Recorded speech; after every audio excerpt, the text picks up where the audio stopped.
Hello everyone, welcome back to my channel. আমরা আজকে যাব বসন্ত উৎসবে, তাই সকাল সকাল একটু ফ্রেশ হয়ে ভাত খেয়ে নিয়েছি। আর এখন দুপুরবেলা আমি রেডি হয়ে বেরিয়ে গেছি, যাব। এটা আমার মায়ের লুক। আর এখানে আমি তিলক কাটছিলাম, সবাইকেই দিয়েছিল তিলকটা, আমিও কেটেছিলাম।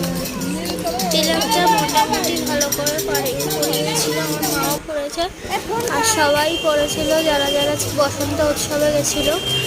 এখানে আমার মা আর সবাই গল্প করতে করতে যাচ্ছে। আর সবাই আগে পিছে, ওই যে আমি পিঙ্ক কালারের লেহেঙ্গা পরে, ওটা আমি ছিলাম, আগে যাচ্ছিলাম।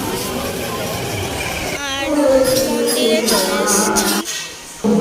এখানে আমরা মন্দিরে 3 বার ঘুরতে হয় বলেছিল, তাই ঘুরছিলাম।